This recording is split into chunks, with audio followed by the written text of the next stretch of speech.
episode because we have a special guest with us today.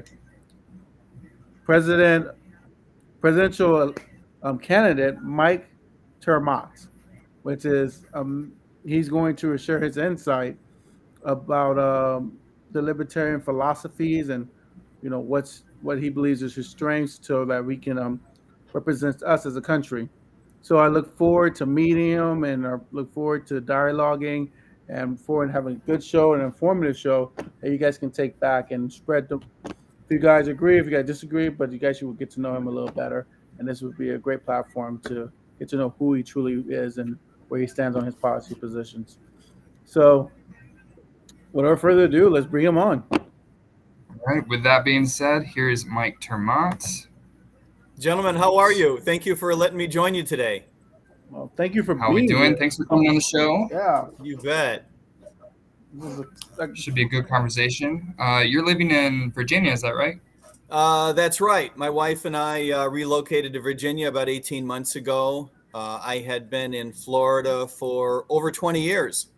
The wow. last dozen of which I worked as a police officer in Broward County as a second career, and had a good experience in Florida. But it's time to come back to Virginia. Yeah, Jesse's in Florida right now. I lived in Florida until less than a year ago.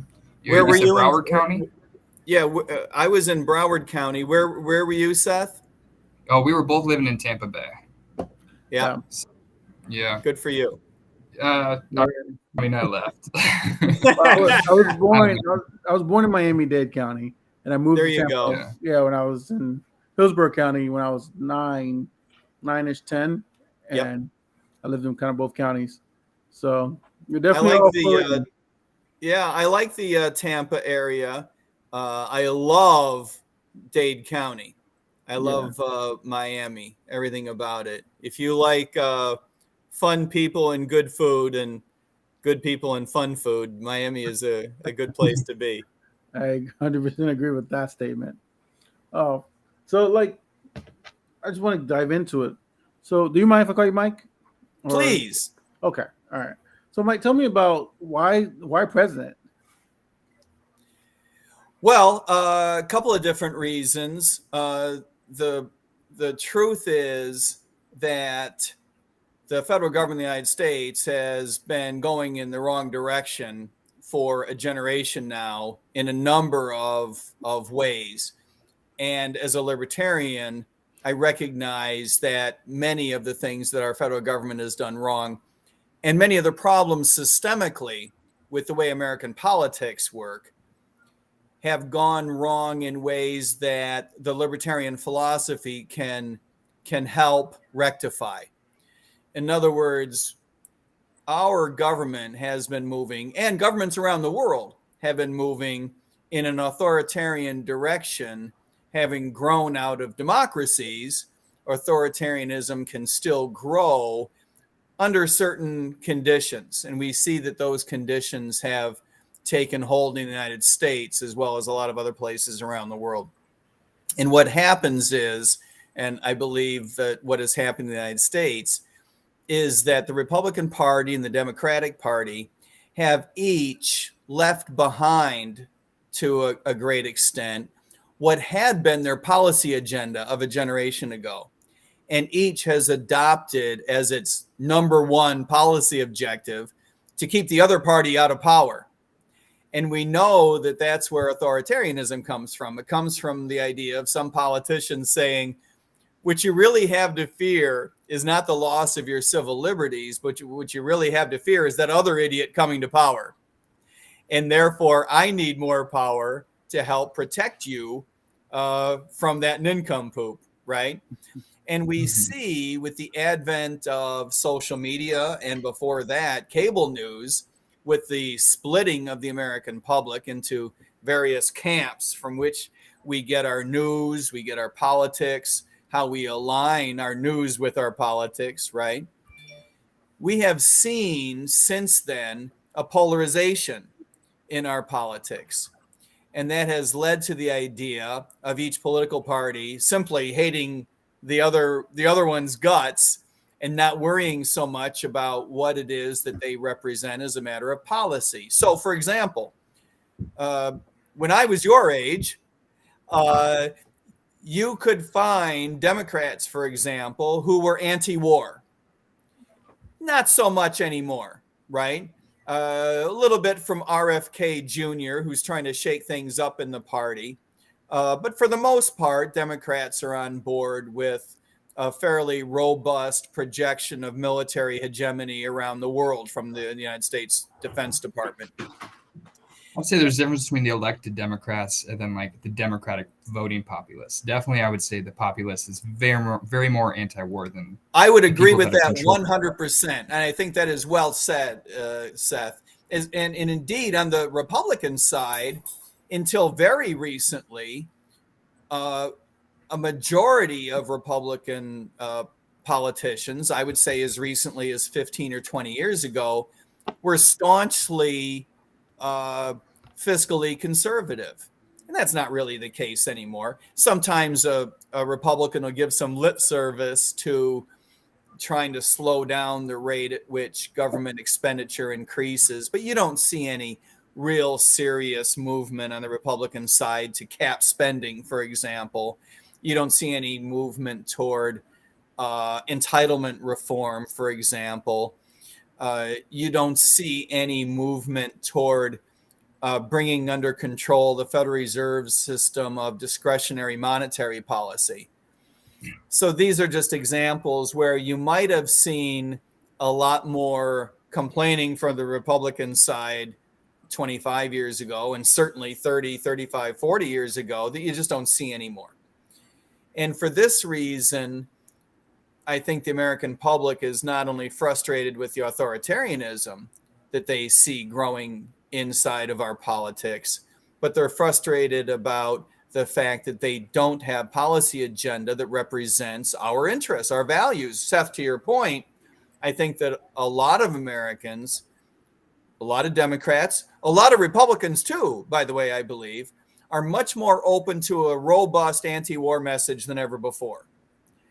And part of that is philosophy, right? Part of that is ethics and values.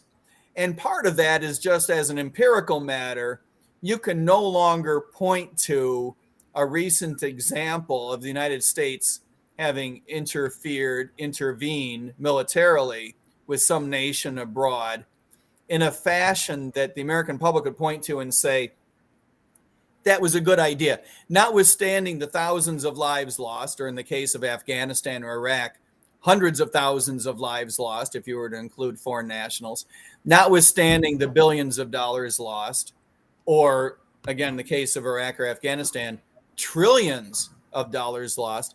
Those were good ideas.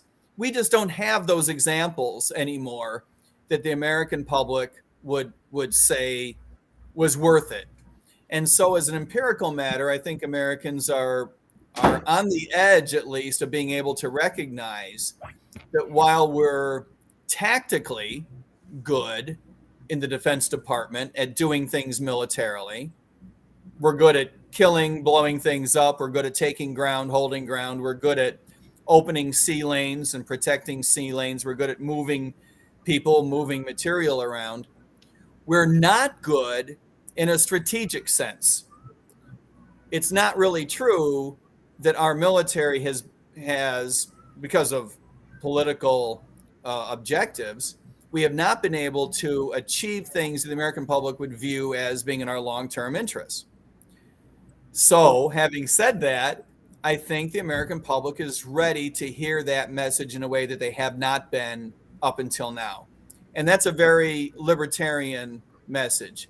If you define libertarianism as a philosophy that promotes the existence of a government merely to protect your individual rights, to protect your liberty, and to do nothing else, in other words, a series of democratic institutions that are set up with merely delimited powers that exist only to protect us,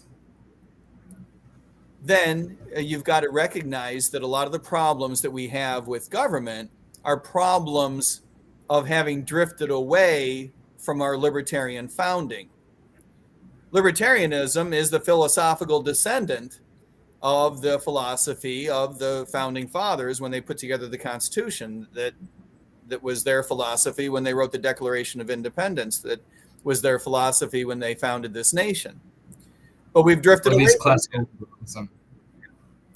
More like a classical idea, right? Classical liberalism is it was kind of like the precedent ideology of the United States until at least early 20th century, right? Exactly. Agreed wholeheartedly. Yeah. And I think that we can all debate the extent to which things were instituted that worked well, didn't work well, were philosophically correct or incorrect during the 20th century. I think it'd be very difficult to argue that the 21st century has represented a golden age for the U.S. federal government. There is so much that we have done wrong that it's sort of the elephant and the blind man who feels one part of it and describes the beast one way, and then some other blind individual feels a different part of the elephant and describes it a different way, but they all agree this is one huge mess. It affects us in different ways, and because we may have different objectives or because we have different experiences, we may have different problems with the federal government. But I don't think too many people would argue that it's going in the right direction. Well, and I'm glad you brought that point up. So I guess one of the things that I want to really dive into is how are you planning to make some of these changes? I know you spoke about authoritarianism, and I wanted you to dive a little bit deeper in what's your philosophy, because as you stated, we're living in a social state where the state essentially is being authorized. It's kind of dictating what we're doing. And so I've watched some videos and talked this out. And you had an interesting idea, using more of a private sector to dictate our social norms and how our social society should be driven. So I dive a little bit into that. Sure, I appreciate that. And I actually believe that there's very little that our government needs to do that the private sector couldn't do. In many cases, we've gotten used to the public sector doing things, and it seems natural. It seems second nature for us to defer to our government. But there's actually, in my view, very little that we need to rely on the government that the private sector can't handle for itself. So, for example, maybe this conversation goes better with examples, and then we'll bring it together with an overarching philosophy. But as one of the primary examples, I do believe that one of the biggest problems we have in the United States is our crappy schools. Having raised a couple of kids, gone through public schools and private schools in Virginia and in Florida, I can tell you that the way our primary and secondary school systems work is not up to the standards of either other nations. The public schools are typically not up to the standards of the private schools. And none of it is up to the standards that we would expect from other industries. Other major industries in the United States just work better than our school systems do. Our school systems have not made a lot of progress, I would argue, for 50 years in terms of working better or, either as a matter of cost efficiency or in terms of results. And I believe that there is no coincidence between the fact that this is the most protected, monopolized industry in the United States, and it is one of the most frustratingly underperforming industries in the United States. And I want to make sure are you talking about primary, or are you talking about secondary, collegiate? Primary and secondary, not higher, not colleges. Okay. It has been tradition that the college system in the United States has been the envy of the world. We are quickly losing that. But I believe that we're still a step ahead of the rest of the world. And I think that that's largely because it's maintained in the private sector, whereas most of the rest of the world's universities are managed in the public sector. But having said all of that, the idea that you would take money for primary and secondary education and use it to acquire educational services and then grant a monopoly over a local area, first of all, that's weird. I mean, you would never do that in any other business, right? I wouldn't say there's any sort of monopoly because there's no ban on private schools. Private schools absolutely exist in every single no state that's not really true. That's first of all, empirically, that's not true. There's any number of places that don't have private schools. especially Christian schools, especially religious schools. Well, in Broward County, Florida, you've got half the county doesn't have a private school. I mean, I can't speak to your specific county, but I think Seth I would say I'm thinking Seth saying that.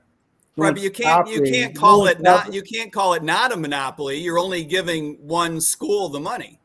Well, no, I'm saying there's no one stopping someone from not creating a school. If have to, the money is, for example, Jesse, the public schools are the only ones that get the money. Well, so you think that federal money should be spent towards private schools because their money is there. If it's a private industry, it should be able to withstand on its own market. Nobody's restricting people from going to private schools. If there's a private school that exists in the area and is profitable enough, you can take your kids there and you can spend your money and put your kids in a private school. Shouldn't the market forces be filling in the space there? Like there's no restriction against going to a private school. Yeah, because I think private schools should be able to compete with public schools, right? Okay, we need to come back to that because a lot of what you just said is just not factually correct. But go ahead, we'll come back to my idea is that the most private schools are about choice, not about education. They want to choose how they educate their child, and so when you have the option of choice, that should be fundly, supported by the government because a choice is a choice. Government provides a basic standard so that we all can, have a functional society. But if you decide to do something else in terms of you want your child to be raised a certain way or some kind of moral standard, that's your choice. And then that you should bear the cost of your own choice. It shouldn't be society should do it. I mean, I think we talked earlier about the founding fathers, how they established this two system where, we're not a religious state. But we're here to provide basic needs of civility to citizens, and citizens ultimately decide how they want to govern their lives, and that's the point of the duality of it. There's structure and freedom, but it's not freedom without structure. Yeah, I mean, I went to a private school until about 6th grade, and I'm not going to say that public schools don't have certain things that teachers might teach that you wouldn't disagree with, but the way all my other education alongside of our science education, we went to a Christian school and we were taught that the earth is 6,000 years old, and we would watch videos and we were told to none of this has anything to do. It matters because the fact that these schools it would be the standard that you can just go to any sort of Christian school and that's your education, not something that's goes alongside or outside of basic educational standards. Like you can teach them anything if it's a completely privatized system, right? You can no one is advocating. We've gone well beyond where we started. There's several layers that we've put on top of this. We need to unpack this one step at a time. No one is advocating for crappy education. I hope no one suggests that any of us would disagree on that point. No, what I'm talking about is we have effectively created a monopolistic system. Look, let's at least agree on the basic facts, okay? We can then we can talk about whether things are good or bad. Yeah. But we have effectively created a virtual monopoly by deciding that we're going to take public money and only give it to one provider. That's the definition of a monopoly. Okay. I mean, there's a bunch of different schools. It's not just one school. You only give the money to one school. If you want to go to that school, you can do it for free. Or you can go to another school and pay all of the cost. That's not a market system. That's not a competitive system. This is the reason why in many places there are no private schools. In most of the areas where there is no second choice, where there is no private school, it's in a poor neighborhood because poor families cannot afford a private school. So in the poor they also get crappy schools because public schools are funded by property taxes. And that's a form of institutional racism where if you're born into a poor neighborhood, you're gonna get a shitty underfunded school because the neighborhood that's funding it has poor property value. So I agree that the public system is inefficient in certain ways. Exactly.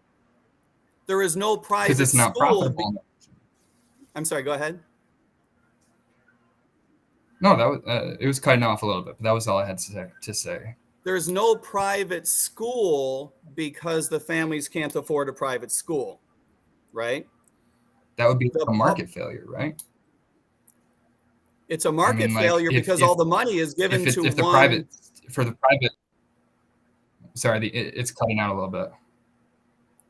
Go ahead. They should, in theory, be able to start a private school now, and it should be profitable, right? There's not an institution to starting a private school. What you're saying is that the private schools, if they're more efficient and more effective, then they should be able to start on their own and compete, and they should draw students away from that. The problem with taking away from public schools. That is the way we would want it, but we can't because they're competing against a school that gets to offer free tuition. Why is that a bad thing? That's not a competitive system. Is there any situation in which, maybe somebody wouldn't be able to afford spending money out of their pocket to go towards a private education for their children? Like, there's a reason why we have this barrier. It creates more economic opportunity and equality than any other. No, Seth. Look, I think we're just not. I think we're talking past each other. Yeah, you guys are. We don't have a basic set of facts here. This is how. Let me describe how the system works, and then you tell me if you think I've said something wrong. Public money is given to only one provider in each area. You're with me so far, right? In each school district, they have a school for each school district. Exactly. Yeah, it's like a public option for education. Right. The public, in a lot of places, there's school choice programs, but if there's not a school choice program, the money goes to one public school, one provider. Now, in some cases, you have a choice about which public school to go to, but if there's not a public choice, if there's not a school choice program, the money only goes to the public schools. That's the typical model in the United States for the past 200 years, right? If you Sure. Okay. If you want to start a private school to compete with the public school, you can. You're right. But there are two big barriers. One is that the state has to approve your agenda. To your point, you were saying, your example, you don't want a Christian school teaching kids things that were wrong. Right. I would argue that it's a family's choice about what that agenda is. I think that teachers and school boards ought to be, more under the control of local families, which is the basic model in the United States up until really 40 years ago, when the school boards and teachers began exerting a great deal more control. But that's a minor issue in the grand scheme of things. The major issue is that it's very difficult to compete against zero tuition, right? Especially in a poor neighborhood.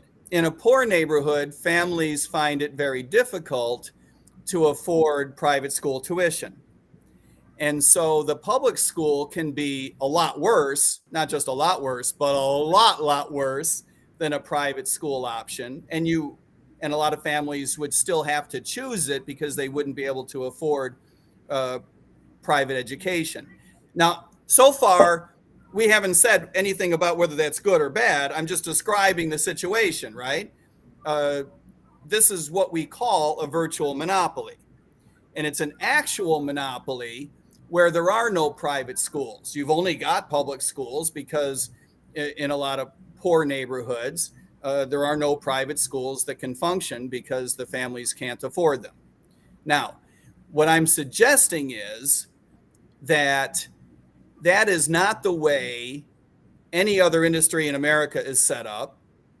It is not the way that you would want any business in America to be set up. I mean, if you were deciding, from the get-go, from your druthers, how you would set up any business, you wouldn't say, well, I'm going to pick out one provider and I'm going to give it all of the money. And if anybody wants to compete with it, they're going to have to, overcome that difference. You would not expect that to go well. Now, if you layer on top of that the idea that the one provider you pick out is controlled in the public sector, well, that might create further problems. Maybe it does, maybe it doesn't. I think that empirically speaking, we've seen in a lot of places it does create plenty of problems because of the way that school boards are controlled. Sometimes the state government shoves down the throats of local school boards how they want things to work. We saw problems with that in Florida and in other states. And it's not easy all the time to control a school board. To your point, it's not always easy to control a private school either. There are plenty of management problems in private schools. But my point is that if you were designing an industry from scratch, you would not expect things to go well if you were to pick out just one provider and say, these are the people to whom we're going to give all the money and everybody else is going to have to scratch and claw. Does that make sense? Yeah, I mean, in your situation, you're where there would be no option other than a shitty public school. That would be a bad situation to be put in. And I personally think we should switch to a much more efficient, fair form of funding these public school systems in which, it's more equitable, and the schools that are suffering obviously are the ones more deserving of public spending versus a really rich neighborhood that's just like pumping money into their football stadium or something like that, just like completely. Sure, but empirical data suggests that the biggest problems are not differences in money. I mean, that's not true at all. I mean, there's obviously bad, poorly run schools that have plenty of money, like in New York State, and there's tons of different reasons why that's not efficient. But the most but in poor areas of Florida, there are plenty of bad public schools that get far north of $10,000 on the order of $15,000 per head. Private schools are competing with that favorably, both in terms of outcomes and in terms of expenses. The data show that the public school system does not operate effectively either in terms of outcomes or in terms of efficiency. Yeah, but also what you were saying is the United States is underperforming plenty of other nations, but no, there's not a single nation that relies heavily on privatized education that way. Every single one of them is a more efficient form of public education. So I don't know where you're drawing an example of a system that would work better than a more functioning public education system. I think what I'm saying is it's hard to imagine a system that works worse than the one that we have. There would be. It'd be a fully privatized system, and that's what preceded public education. Why would you expect it to be worse? Because it absolutely was worse, and less students got health or got education. There's less. Well, the empirical data today suggests that, for example, charter schools outperform, whether they're unionized or not. They typically outperform the non-charter public schools. Well, yeah, I think that's a little misleading. Most charter schools are funded by parents, and most parents are more vested in education than what you face at the. It's not a fair fight, to your point. Yeah, that's not a fair fight. I agree, but I don't think that it would be easy to come up with a system that's worse than the one that we have now. No, I think we're not last on earth in education. There's absolutely worse. No, we're not. But the way that we've structured it is bound for failure. There is no other industry in America where you would advocate for public funding of one competitor at the expense of the others. Am I right about that, or is there another example? There's several examples. There's plenty. In different industries. The banking industry, for example, in 2008. You would advocate for a public sector solution instead of the private sector? I would advocate that in 2008. That was the reason why our recession / depression didn't get as deep as it once was, because publicizing certain companies over others, because they had fundamentally the most amount of impact on American citizens. We did that with not only with the banking industry, we also did that with the auto industry. Government is supposed to be there to protect the fall of the reason we had a crash in 2008 is because there was a housing bubble that burst. The reason that we had a housing bubble that burst is because the federal government pressured financial institutions, banks, not just through the Community Reinvestment Act, but through regulatory pressure to extend credit to new groups of people that they did not have experience with. That was a banking deregulation under Bill Clinton. They weren't pressuring you to do predatory lending. That's a different thing. It's an issue of capitalism. What regulatory restructuring are you talking about? You talking about? I don't have it pulled up, but Bill Clinton in the 90s absolutely deregulated the banking industry, and I don't have it off the top of my head. No. Look, we got rid of the separation between investment banking and deposit banking, but that had nothing to do with the housing bubble. The housing bubble was driven by commercial banks extending greater credit into places where they did not have experience, particularly experience once a recession hit. And when the bubble burst, I'm not making an argument, I'm just explaining what happened. Yeah. When the bubble burst, these markets went south in a hurry and took down a lot of financial institutions. But you cannot argue that it was in the absence of pressure from the federal government to open up these markets. That was what the Community Reinvestment Act was all about. On top of that, what led the burst was Fannie Mae and Freddie Mac going down because they were undercapitalized. The reason that they were so undercapitalized is because the federal government was standing behind them and allowed them to expand into trillion-dollar organizations, which they were all too happy to become. They made billions of dollars for their taxpayers. For their shareholders. Yeah. Right. And these organizations were encouraging commercial banks to get into these markets, to take these risks. The commercial banks were happy to do it because, they didn't have all that much capital involved either. They had federal guarantees for the deposits that they raised. So they kept expanding as well and lending into these markets. When it burst, Fannie and Freddie went down. A bunch of commercial banks went down. They brought a bunch of investment banks with them, locked up financial markets, and tipped us into a horrific recession, all of which could have been avoided if we didn't have these federally chartered organizations like Fannie Mae and Freddie Mac, if we didn't have guarantees on these commercial banks' deposits, if we hadn't bailed out commercial banks a generation earlier, teaching these bankers that they could take risks and not suffer consequences themselves personally, and make a lot of money on the way up. There's a lot of public policy that was really bad leading up to that situation.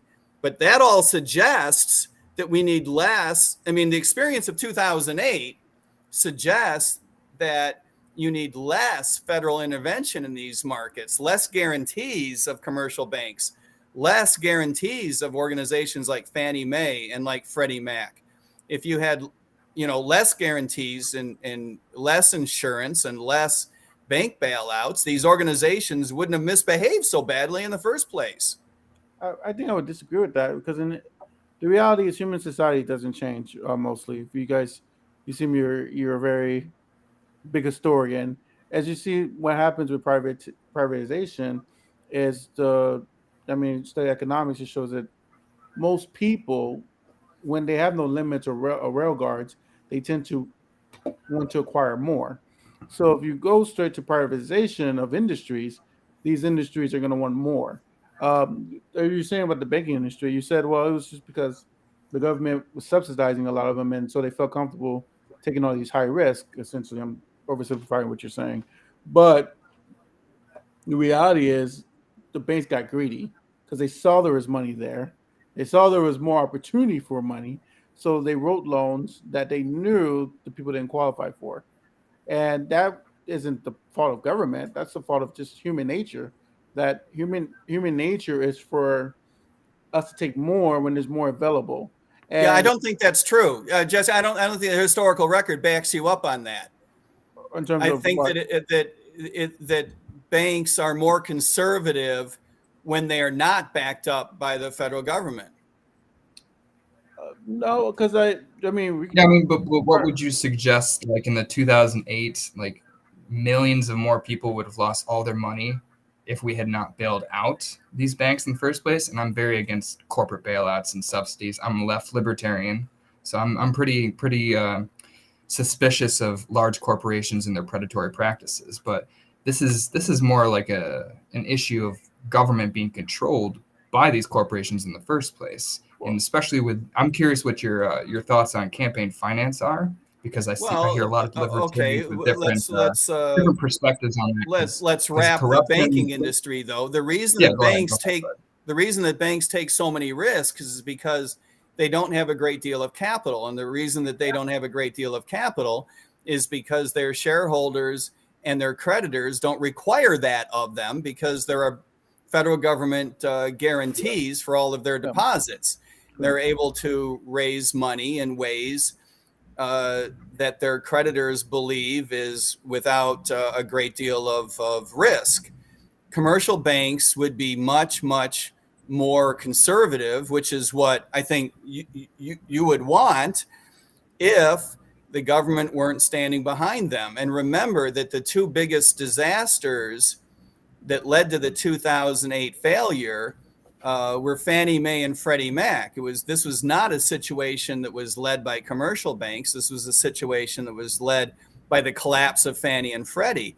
And not only did they fail to have either a 6% or 8% capital threshold like huge banks and medium-sized banks respectively were required. Mm-hmm. These are organizations that had something like 2% capital. And the reason that they had such small capital was because the federal government was standing behind them. And they expanded to become trillion-dollar organizations. You're absolutely right, in my view, that these are private sector organizations that got carried away. But the reason that they got carried away is because they could. And the reason they could was because they had federal backing. Well, I would counter that, because as you see now, banks are always they're in their business of future earnings. That's what they do. So they're always going to overreach to show profitability to their stockholders. That's just the way. That's the nature of the business. So to sit there and say that, well, the banks are, if the government gave them this extra comfort to be aggressive and to show their stockholders value, I don't think that's going to stop. I think they're going to continue to anticipate prime example, and I know we had to move on. You're saying there's no way to get the government out of it? No. What I'm saying is government and private industry has historically worked better when they work together versus one trying to eliminate the other. That's my main point. Taking out one and not dealing with the other issue is just disaster, because private industry can't regulate itself. I mean, this is going back to even Teddy Roosevelt and his idealism.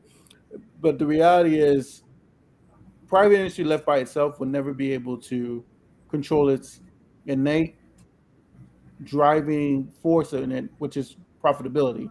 It's impossible. That's right. But long-term profitability is not what we see in the banking industry because of the government intervention. With other industries that are less regulated, that is what you see, is you see greater long-term drive toward profitability. But in the banking industry, you see these boom bust cycles because they take ridiculous risks because they have this asymmetric portfolio of what happens when they do well versus what happens when they do poorly. Yeah. When they do poorly, the federal government takes it in the shorts. And so it's in their interest to take these enormous risks. I think that we all agree that that's not the way we want the system to work. So if we're going to talk about campaign financing, that wouldn't make sure you had the last word on the banking, because I know Seth wanted to talk about the campaign financing. Yeah, I mean, my biggest concern with corporations is their, like Jesse was saying, their innate interest towards profitability. Sure. And they're like, the goal under capitalism of a corporation is to consolidate competition. And what is what's the problem with the profit motive in your view? I think there's, I'm a big proponent of markets and profit. I think it depends on. You were saying the biggest problem with corporations is their innate drive for profit. I'm saying what is problematic about that? Well, let me finish. Yeah, their innate drive towards profit leads them to it's an endless form of profit where they need to consolidate competition so that they can control prices, and that makes an inherent conflict of interest if you're wanting to preserve a free market when every single firm in the market is trying to create a non-free market. Agreed. So you would believe in the Sherman Antitrust Act playing a more robust role in promoting competition. Yeah, absolutely. Yeah. And yeah, I mean, profit leads corporations to take advantage of small businesses primarily, which I'm sure you would say small businesses are the solution towards more competition, right? Well, it depends on what you mean by small businesses. There are not too many markets, not zero, but there aren't too many markets in the United States that don't have some competition. The empirical data show that as long as you have 3 competitors, you don't have a lot of price control. But that's sort of on a case-by-case basis. It sort of depends on the nature of the market. Yeah, there are tons of enterprises and industries in which smaller and smaller amounts of businesses are consolidating competition, and we had like giant conglomerates in the early 1910s that owned every single business, and it all stemmed up from one giant conglomerate. And that's something that, like I was mentioning, is like we were a classical liberal society, and we have tested and seen the results of certain policies, tons of the policies that you were advocating for. And we've seen many of them fail because of giant monopolization of industry. And we're a less monopolized industry in certain ways than we were at that time, absolutely. But certain wealth inequality continues to grow and continues to consolidate. And this gives a certain amount of but we're mashing up some unrelated concepts there. No, I'm leading to something. Okay. Is private authoritarianism, private control over society is just as dangerous as state control over society. Why is that? Because the private industries end up controlling the state. How? Also, they control legislation. Would you contend that legislation is mostly controlled by corporations at this point? No, it's not mostly controlled by corporations. Corporations have huge influence over legislation, and that's a real problem, particularly when it affects industrial policy. But mostly, no, of course not. Most legislation through state legislatures is just wacky, unproductive crap that is driven by weird social pressures. A lot of weird corporate pressures too. But aside from corporations controlling the legislature, which I think is a governance problem as much as it is a business problem, I don't think it's fair to compare the authoritarianism that a government can wield over your life with control in a particular industry by a company. Yes. Well, there are different forms of authoritarianism. Okay, the government absolutely has a monopoly over power and violence, and that's something that the corporations can't necessarily take over. Although some libertarians would argue for private corporations to have private armies and private military or police stations, stuff like that. So they're advocating for the same forms of power and violence, but just let's not get off the beaten path. I don't think I don't think it's fair to use the same word to describe a government's monopoly over the use of force, to use that same term to describe a corporation's control of pricing in some particular industry. I think that's an. I'm just saying you could theoretically do a similar form of authoritarianism if you really had all privatized systems, which is not necessarily what you're advocating for. You still I don't know anyone that's advocating for that. Oh, I've definitely talked to anarcho-capitalists. Well, okay, that's great. I mean, we're getting off a little off topic. You found some fruit loops. I know. I'm not even. I'm a little off topic here. But yeah, okay. I don't think that if the word authoritarianism describes a government's monopoly over the use of force and the ability to impose certain social structures, then that same word cannot be applied to a corporation with a certain amount of control over pricing in some particular industry. Those are two very, very different things. I'm not just talking about pricing. I'm just saying you have the government, which has its ways of being authoritarian. Okay, but you also go to a job every single day and you spend 8 hours, 10 hours. It depends on which country you live in.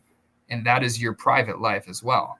And corporations can absolutely control what you do with your private life. They can say, hey, I know it's your day off, but I really need you to come in. Well, I'm saying there are forms of authority that private institutions have over you, whether or not it's the government with a monopoly of violence, they still have a coercive authority figure over you. There's definitely forms of authoritarianism. Look, it is true that there are crappy work environments out there, but I think you belie your lack of fairness when you use terms like coercive and authoritarian. I mean, you're obviously motivated to make some case here. To be fair, though, I don't like to use the same language that we use for force and apply it to, a work situation. No one is I hope no one that we know is advocating for a corporation to have the right to use force. You can, even if you're a contracted employee, you can always quit. You can change employers. I'm not suggesting it's easy. That doesn't make it better necessarily. Doesn't mean you're not in the. If you quit your job, that doesn't necessarily mean your next job will be better or outside of the same institutional hierarchies that exist. No, of course. That doesn't make you any more free necessarily if you just quit. Okay, but Seth, can we not use words like freedom when talking about, an employment contract? In the United States, you are free to quit your job. You are free to change your job. You are free. I think you'll agree with me that we all believe in your First Amendment right to form a union or any other bargaining group to try to leverage up power against your employer. Entrepreneurs will also tell you sometimes it's a rough day when your favorite employee quits too. But we don't use words like lack of freedom and coercion and authoritarianism. I mean, they absolutely apply. They might apply. No, they don't apply in the same sense as they do to the use of force. Those are apples and oranges. Here is you're talking about a negative freedom when I'm talking about a positive freedom. What's a positive freedom? Positive freedoms are freedom to pursue something, freedom to pursue something without, institutional barriers. And you're talking about a freedom from government specifically. Now, I think you should be free to pursue. No, I think that you should be free from other people. Sure. Whether you call that a government or not, I think that you should be free to make decisions for yourself. And I agree. That includes for whom you work and who you hire. It includes how you associate, how you conduct your employment negotiations. I think we're in agreement with all of that. I just don't like it when we adopt this weird language where we seem to. Freedom and authoritarianism is weird language. I think it's very weird language to appropriate that language and use it in labor law. I think we have perspectives and I'm just talking about advancing more freedom. Okay, you can have a more free society if we do what? If we create a more equitable access to certain resources that everybody needs. Everybody needs healthcare and education. That's not something we should create barriers for based on commodity, based on. And you believe that what's we when we create barriers? I think you're advocating to use the government to tell corporations what to do, I guess. Forms of commodification. What's commodification, privatization of things, creating a barrier towards education based on how much money you are worth. That is an institutional barrier towards education, towards a freedom, some way you can advance your own educational skills, ways you might be very capable of doing something, but nobody's going to hire you if you don't have their certificate of education through certain, higher education. And I think that many other countries around the world have showed you can create a lot more educated, skilled workforce if you advance public education to the tertiary level, something like that, where you can some sort of positive freedom, creating more freedom for somebody so that they can have a more equitable society with more competition, with a higher skilled, a lot more workers in certain industries that you can incentivize by, taking away institutional barriers. You can make things like education and healthcare, not just for people seeking education and healthcare, but people trying to work in the healthcare industry. Like, you can create more nurses and doctors if you're not like, hey, you want to become a nurse or doctor? Well, you have to take on $200,000 of debt for the rest of your life. You're sure you're going to be competent and this is definitely the career path for you? There's a lot of fear that keeps people from pursuing their freedoms, their desired and passions, things that they might be better at if instead they just choose something that's more safe. It's right. So you're using the word freedom to indicate an ability to get a free education. Oh, I'm just talking about your freedom to pursue your own life. And education. Right, but the example you picked was to get a free education. Oh, that's just an example. Education can be a barrier to you advancing, your own. Well, of course it is. I mean, there's 1,000 barriers to success, and education is one of those things that has proven that an investment has to be made for there to be a certain level of success. Yeah. We know that. I don't like the appropriation again of this term barrier to say that something between you, right? But there isn't anything. What you're suggesting that is the need to make an investment is somehow a barrier. I mean, you carefully choose these strange words that I think connote something that is not really quite accurate. What we mean is that education is expensive, and it is. What can we do to make it less expensive? We can, make sure that we don't accidentally throw up barriers to those who provide the service and those who want to obtain the service. Yeah. But that doesn't mean that we're going to be able to find some magic wand to make it less expensive. I think what you're suggesting is that we find a way to make someone else pay for it. I'm not suggesting that's a good thing or a bad thing, but that's the core of your suggestion. Not necessarily somebody else, but you would pay for it at different points in your life through taxation. You're still going to end up paying for your own education by being taxed. Right. Well, that's what student loans do, right? Yeah. And then that's the same idea. I just think it's less efficient, obviously. If you take an 18-year-old and say, hey, start off your life, start your career with loads and loads of debt and try to advance that's creating a barrier that didn't exist prior. Well, you're still going to end up paying for your education over time. But if that right, but how would you suggest paying for higher education for someone who, didn't have the $100,000 or $10,000 or $300,000 to drop down? how would you suggest that be financed? I mean, higher education is not even remotely expensive compared to anything on our budget. Do you know how much it costs? Between 40 and 80 billion dollars at max. That's like 5% of our military budget. That is No, I was just asking how you would, I mean, are you suggesting that we shift it to someone else paying for it, or are you suggesting that someone undertake that with debt? I think those are the only two choices, aren't they? You could cut government spending, and that would still fund the system. Like, right, so you're suggesting the government pay for it? Yeah. Well, I'm saying you pay for it through the social service orchestrated by the government in some. I'm not saying we need. No, Seth, I'm not trying to argue with you. I'm just asking, what would you do about higher education? You would have the government pay for it. I'm saying you would pay through taxes. People would pay for it, right?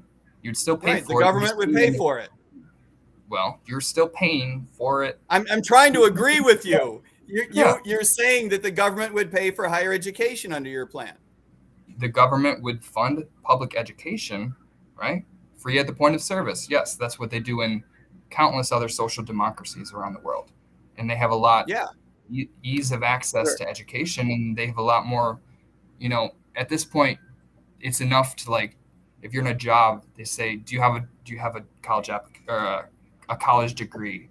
And that's enough of a disqualifier for you to not get a job, is just having a college degree. That's a barrier in its own to being to getting a good job, just being educated on its own. And that would create a more like competitive environment where you have to actually compete based on your merits, not just having gone to school and passed certain classes. Agreed. It's not clear to me that it's in our society's interest to send more people to college these days rather than fewer. We're up to nearly 50%.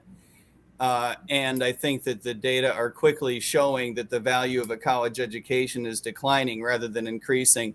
So it's not clear to me that we get a better outcome by socializing how we finance higher education. I think I would leave the system the way it is. And we're going to stop the topic right here because we're at 11 p.m. And it was a great conversation, but I wanted to take so much farther. Yeah, I didn't want to. I know we promised 11, and I didn't want. That's all right. Go ahead. There was one more thing you wanted to ask, I think. One more thing I wanted to ask. I know you're right now in a primary at a tough. How's financing going? I know campaign financing. I know when I was a candidate, campaign financing was all about just calling. It was so annoying, but I had to do it. And so I want to know how that's going. How's the fundraising going? How's the primary going? How's everything going? I appreciate you asking. Traditionally, in the Libertarian Party, we, as you might imagine, we are not a party that's awash in cash, right?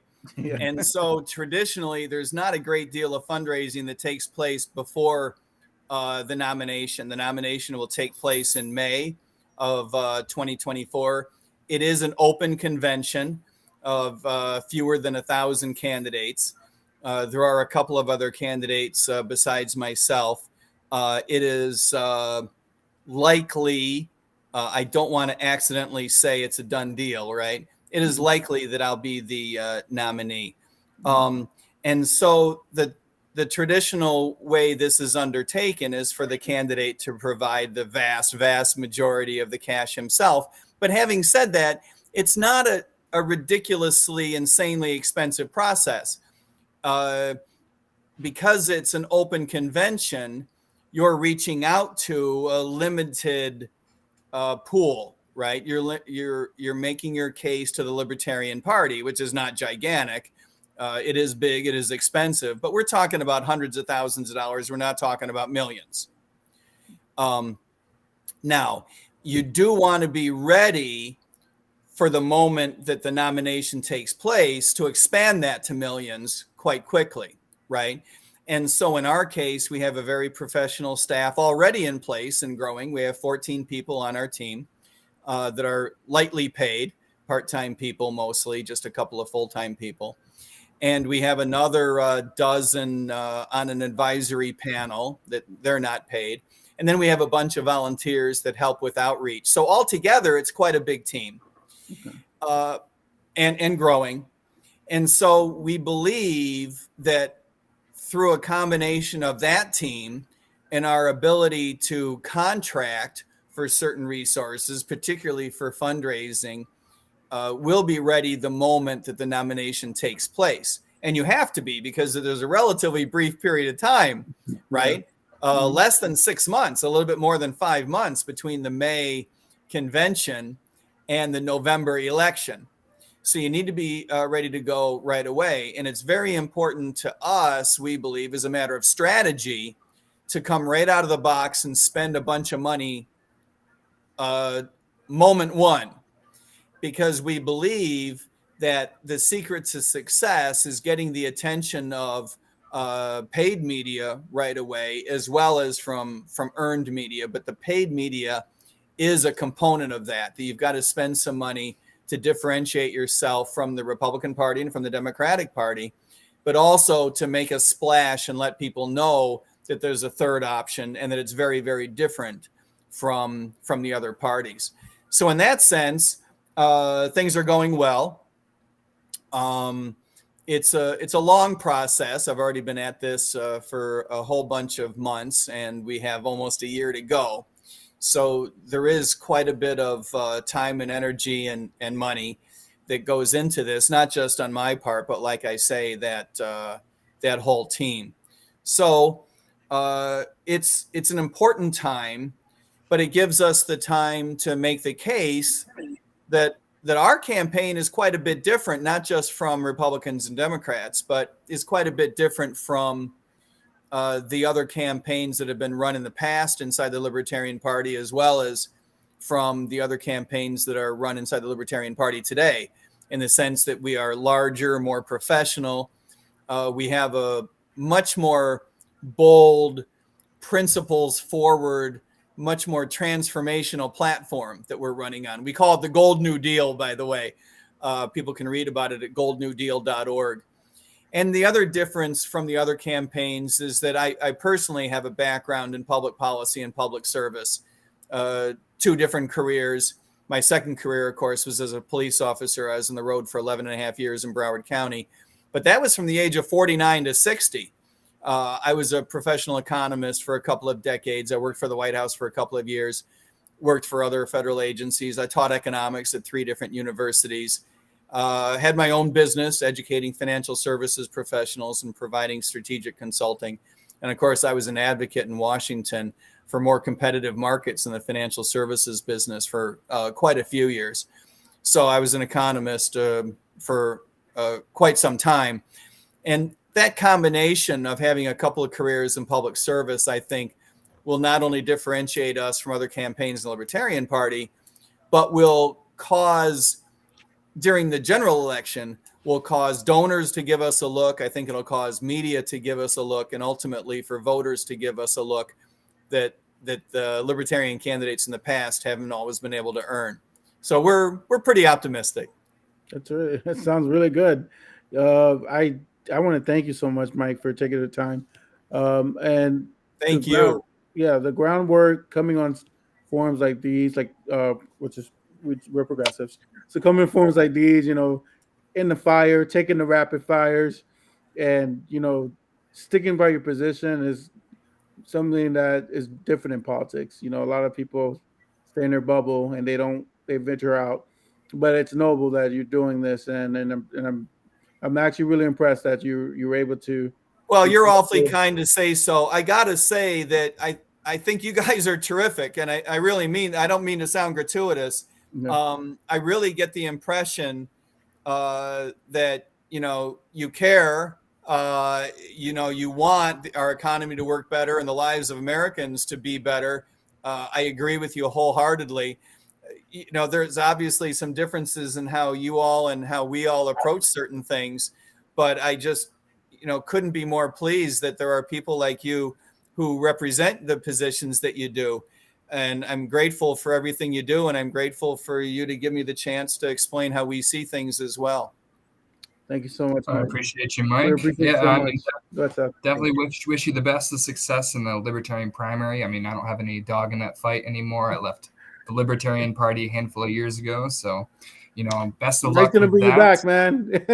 Thank you. Yeah, let's talk again maybe early next year. Yeah. Yeah, right before the nomination is decided for sure. Yeah, I mean, hopefully you take down the two-party system, because it's a corrupt system that doesn't help anybody really. Nobody needs just two options. We need more options out there. Yep. I agree It's with pretty you clear it's wholeheartedly. Thank you for democracy. So thank you for coming on the show. We will, if you want to plug your Twitter, Instagram or your everything. Twitter, whatever you got. Thank you. I appreciate that. Mike, And I will. We'll be promoting it a great deal, I'm sure. Do you want to plug? Do you want to Twitter, say? Instagram, anything? Oh, you mean ours? Yeah. Yes, I would. The one place that I think that people should go if they're interested in learning more about the campaign is the basic website. That's Mike Tremont. I have a visitor. MikeTremont.com. Of course, you'd have to spell it right. It's MikeTermaat, AA. Or people can just go to goldnewdeal.org, which is easier to spell, and they link back and forth so people can see that. I have to say, my dogs stay downstairs during podcasts, right? Yeah. And I don't know how, but the last few months they have figured out when it's the end. I think it must be when I say the words thank you, or so, I don't know what the trick is, but there's some word or something I'm doing. Maybe it's the inflection of my voice. I don't know. And lately they've been running upstairs. That's the first time they actually came on camera. I apologize for that. No, we're glad. That's awesome. He finally figured it out. Yeah, they finally figured it out. I'm going to have to start keeping them off the block off the stairwell or something. That was funny. Yeah. Well, thanks for being patient with me. It's been a good conversation, Mike. Hope to see you again. Best of luck. Thank you. We'll stay in touch. Thank you. All right, you guys take care. I'm not imagining